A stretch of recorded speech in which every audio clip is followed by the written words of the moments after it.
शेंडगे बापूंच्या आठवणी जागवत असताना अनेक समाज बांधव जे आहेत ते वेगवेगळ्या पद्धतीने या ठिकाणी व्यक्त होत आहेत. माननीय श्री दत्तात्रय सरगर देखील या ठिकाणी आहेत. आपण त्यांच्याकडून बापूंच्या काही आठवणी या ठिकाणी ऐकू. तुमचा आणि बापूंचा पहिल्यांदा संपर्क कधी झाला ते सांगा. मी दत्तात्रय सरगर, बिरोबाच्या नावानं सांग भलं, स्वर्गीय शेंडगे बापू अमर आहे. आता आपण जो प्रश्न विचारला, बापूंचा संपर्क कधीपासून, जेव्हा आपल्याला एनटीच्या सवलती मिळाल्या त्यावेळी पहिला सुरुवातीला मला बीएडचं ऍडमिशन मिळालं एनटी मुळेच. 90-91 मी बीएड झालो. जॉब एनटी मुळेच मिळाला. त्यानंतर आम्ही चंबूरला राहायला होतो. बापू मंत्री होते. आता शामराव साहेब माझे मित्र. आम्ही पहिलाच कार्यक्रम 93ला बापूचा मिनिस्टर असताना माझ्या आयुष्यातील सूत्रसंचालन करून तो कार्यक्रम 93 साली मी पार पाडला.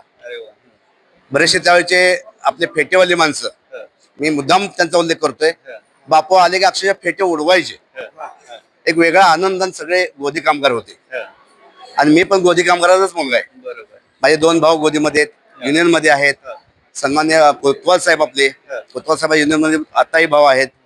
त्यांची संस्था आहे तिकडे एक भाऊ आहे. तर असं आमचं कौटुंबिक बापूंचं, आता अण्णा असतील, रमेश भाऊ असतील, प्रकाश जयशिंद ते असतील, सगळे सुरेश आबा, संदीप भाऊ, हे सगळे पर्सनल ओळख आहे.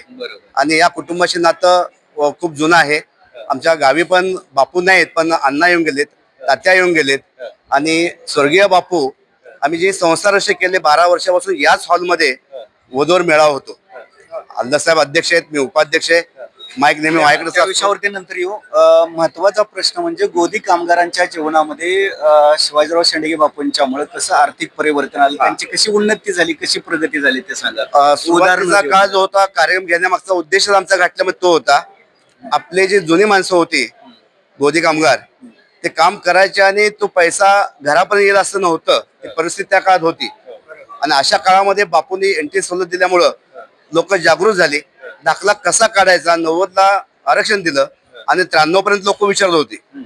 ज्यावेळी आम्ही कार्यक्रम घेतल्यानंतर तिथं बसलेले सगळे लोक बापूंना विचारले, बापू प्रमाणपत्र कसं. आणि बापू मंत्री असून सुद्धा निसंकोचपणे त्या लोकांशी बोलायचे, अशा पर्यंत जा, अशा तुम्हाला प्रमाणपत्र भेटेल. आणि त्यामुळं ते जे अडाणी माणसं आपले होते, माथाडी कामगार होते, गोदी कामगार होते, त्यांची मुलं त्या प्रमाणपत्रामुळे शिकली, डॉक्टर झाली, इंजिनियर झाली, वकील झाली. आज ते स्वतः चांगल्या प्रकारे जगतायत. चांगल्या प्रकारे त्यांची मुलं कॉन्व्हेंटमध्ये शिकतायत. ते जरी त्यांचं मराठी शिक्षण झालं असलं तर त्यांच्या मुलांचं आज शिक्षण कॉन्व्हेंटमध्ये होतंय. आणि मी तर असं म्हणेन, आज त्यांची मुलं शिकल्यामुळं त्या मुलांची मुलं आउट ऑफ इंडिया, भारताच्या बाहेर सुद्धा जाऊन शिक्षण घेऊ लागलेले आहेत. कुणी जॉर्जियाला आहे, कुणी रशियाला आहे, MBBS डॉक्टर तिकडे बनतायत. आणि हे सर्व श्रेय जे आहे ते बापूने एक वर्ग खालच्या स्तरावर होता, तो वरच्या स्तरावर आणण्यासाठी बापूंची मदत झाली समाजाला. बापू खरंच केरेवाडी सारख्या ग्रामीण भागामध्ये शिकले आणि कष्ट करत करत करत एक कामगाराचा तो कामगार नेता बनला. संघटन कौशल्य त्यांच्याकडे चांगलं होतं.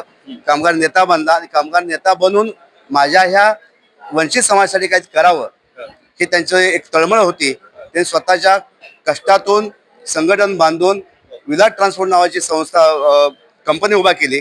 आणि त्या कंपनीच्या मार्फत चणावटाचं काम असेल, अनेक अशी कामं घेतली. आपल्या गावाकडची जी माणसं आहेत, ज्याला तिकडे ऊस तोडीपेक्षा हे काम बरं वाटायचं, आणि हे येऊन सुधारणा झाली त्यांच्यामध्ये. त्यांची मुलं शिकली आणि आज हा समाज, शिक्षित समाज आपल्याला दिसतोय. त्याच्या मागं निद्रित समाजाला जागे करून पुढे आणण्याचं काम बापूने केलंय. निश्चितच अतिशय महत्वाची माहिती तुम्ही दिली. बापूंच्या मंत्रिपदाचा फायदा या समाजाला कसा झाला, किंवा बापूंनी मंत्रिपदाचा उपयोग आपल्या समाजासाठी कसा केला, दुष्काळी भागासाठी कसा केला, जरा बापूने मंत्रिपदाचा फायदा त्याने समजलं बापूला काहीतरी ह्या लोकांना आपण दिलं पाहिजे. एसटीचं आरक्षणाची मागणी स्वर्गीय गणपतराव देशमुख साहेबांची आधीपासून होती, अनेक नेत्यांची पूर्वीच्या होती, पण ते तेवढं शक्य झालं नाही त्यांना. पण त्यांनी एसटी नाही तर एनटी मिळवलं आणि एनटी मुळे आज MPSC मध्ये अनेक आपले ऑफिसर आहेत, इंजिनियर आहेत, डॉक्टर आहेत, वकील आहेत. आताच मोठे साहेबांनी मुलाखत दिली. इथं अनेक दिग्गज या ठिकाणी, दिग्गज म्हणण्यापेक्षा चांगले लोक आपले तयार झालेत आणि त्यांची मुलं सुद्धा तयार होत. तुम्ही शिक्षणासाठी पाहिजे झाला. बापूंच्या नावाने काही ठिकाणी शाळाही काढलेल्या आहेत आणि अनेक पतसंस्था. मला एक मुद्दा इथं आवर्जून उल्लेख करायचा आहे. एनटी ज्या कोऑपरेटिव्ह संस्था आहेत, या संस्थांमध्ये विमुक्त जाती जमाती भटक्या जमातीसाठी एक जागा राखीव असते संचालक मंडळासाठी. आणि ते आरक्षण बापून दिल्यामुळं जे आपल्या सहकारी पतसंस्था आहेत, सहकारी बँका आहेत, इथं आपला एक हक्काचा प्रतिनिधी गेला आणि त्याच्यामुळे बँकामध्ये लोन घ्यायला आपल्या कुठेही अडचण आली नाही. हा एक महत्वाचा मुद्दा बापूंच्यामुळे घडलेला आहे. माझ्या वैयक्तिक कुटुंबामध्ये घडलाच, पण समाजामध्ये अनेकांना त्याचा फायदा झाला आहे.